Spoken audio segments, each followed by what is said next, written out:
नहीं गए, आज तीसरा दिन शुरू हो गया है तो हमारा आर्डर आना चाहिए। तो उन्होंने कहा है कि आर्डर हो गया है, अभी थोड़ी देर में जो ही कोर्ट से वो फारिग होंगे तो वो इंशाअल्लाह ताला हमें कापी मिल जाएगी। हम उम्मीद रखते हैं कि हमें इंसाफ मिलेगा, हमें उम्मीद है, क्योंकि हमारे साथ जो नाइंसाफ़ी और ज़्यादती हुई है वो सब ने फॉर्म ने देखा है। आपने देखा बल्कि 3 दिन पहले वो जो मेरे अपोनेंट तारिक फजल चौधरी साहब थे, आप लोगों ने ही सवाल किया, उनसे पूछा जी किधर हैं आपके फॉर्म 45 जो आपको सपोर्ट करते हों, जिसके ज़रिए आप जीते हों। उन्होंने कहा जी मेरे पास हैं मगर मैं आपको नहीं दिखा सकता, साफ़ियों को दिखाने का पाबंद नहीं हूँ। मुझे बताएं कि साफ़ी जो है वो फॉर्म को या किसी भी इन्फॉर्मेशन को अपनी ज़ाती इन्फॉर्मेशन के लिए तो नहीं लेता ना। सहाफ़ी का काम है वो इन्फॉर्मेशन ले, वो पास ऑन कर दे to the public at large, और आपके ज़रिए वो इन्फॉर्मेशन लोगों तक पहुंचती है। और फिर दूसरी बात यह है कि आपने एनालिसिस करना होता है कि मेरा एक मौक़िफ़ है, एक मौक़िफ़ उसका है, और ये हमारे पास एविडेंस है। मैंने अपनी एविडेंस दे दी, सिर्फ मैंने अपनी एविडेंस नहीं दी, मेरे साथ मुस्तफ़ा खोखर ने एविडेंस दी पहले दिन से लेकर आज तक, उसका मौक़िफ़ हुई है जो मेरा है। मेरे साथ TLP के हाफिज़ खावर सत्ती ने दी, आपको पता है, वो हाफिज़ साहब ने की जो आई TLP की, वो भी वही स्टेटमेंट है जो मेरी है। फिर हमारे साथ काशिफ चौधरी गुज्जर ने जो दी है स्टेटमेंट, वो वही स्टेटमेंट है जो मेरी है और जो उनकी है। अच्छा, फिर इसके साथ पीपल्स पार्टी वाले की भी वही स्टेटमेंट है। तो आप अगर इसको कंपैरिजन करें तो फॉर्म 45 का बेसिक कॉन्सेप्ट क्या है? सारा दिन गिनती इलेक्शन होता है, इलेक्शन ख़त्म होने के बाद फिर गिनती होती है। गिनती के मरहले में 2 तो बैठे होते हैं, presiding officer and assistant presiding officer, और उसके साथ जो पोलिंग एजेंट्स बैठे होते हैं, वो तमाम जो कंटेस्टिंग कैंडिडेट्स होते हैं उनके लोग बैठे होते हैं। वो पोलिंग एजेंट्स हर कोई अपने अपने वोट्स और सारे वोट गिनता है जो एक दूसरे के ऊपर नीचे होते हैं, फिर वो उसका जायज़ा लेता है।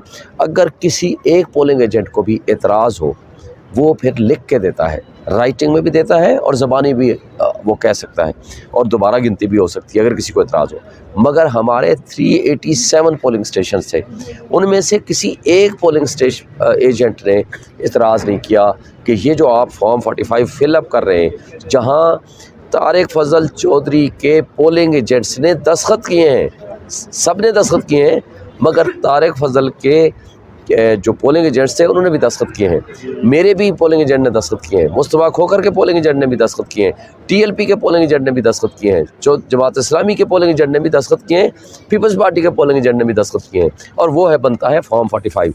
जब ये जाता है before the returning officer, returning अफसर के पास सिर्फ एक काम है, इन सब का वो कैलकुलेट करे कि मसलन ये 387 जो आए हैं मेरे पास, इनमें से किसके वोट कितने हैं, वो कंसोलिडेट करके एक फॉर्म 47 बना लेता है, बस सिर्फ इतना उसका काम है।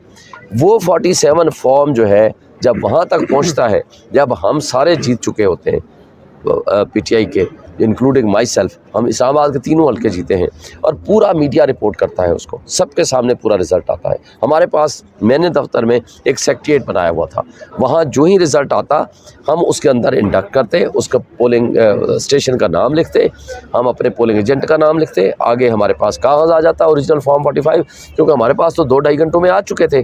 पूरे इस्लामाबाद में 5 बजे इलेक्शन ख़त्म हुआ, 6 बजे के बाद रिज़ल्ट आने शुरू हो गए। 6 जो शहर के इर्द-गिर्द थे, देहात वाले जो थे 6:30, 7, 8 बजे तक, सारा रात 11 बजे तक पूरा रिकॉर्ड तकरीबन 3-4 के अलावा वो कंप्लीट हो गया, और हमने कंपाइल भी कर लिया, हमने पूरा सोशल मीडिया पे भी चढ़ाया, हमने सबको बताया कि जी हम इतनी लीड से जीत चुके हैं।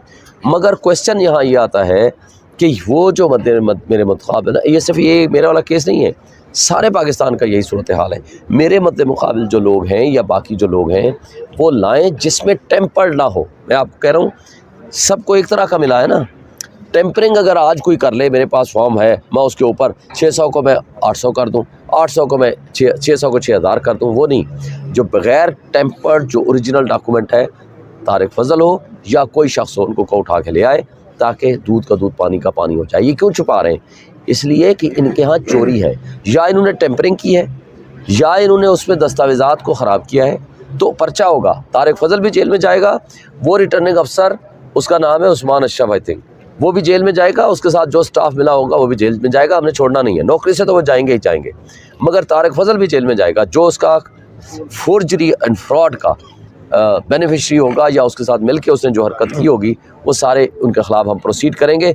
और आज मैं अभी जा रहा हूँ इंशाल्लाह तौहीन अदालत, तौहीन इलेक्शन कमीशन की पटिशन भी फ़ाइल करने लगा हूँ, तारिक फ़ज़ल के ख़िलाफ़ भी और उसके ख़िलाफ़ जो रिटर्निंग अफसर है, और अगर कोई उसका असिस्टेंट रिटर्निंग अफसर भी हो तो उन सब के ख़िलाफ़ मैं करने लगा हूँ। और DRO के ख़िलाफ़ भी कि जब इलेक्शन कमीशन ने स्टे दे दिया था तो उसके बाद उन्होंने किस कैपेसिटी में फ़र्दर प्रोसीड किया। अगर उन्होंने किया है तो वो इलीगल है, कंटेम्प्ट है और मिस यूज़ ऑफ अथॉरिटी है। इंशाल्लाह हम आज प्रोसीडिंग करने लगे।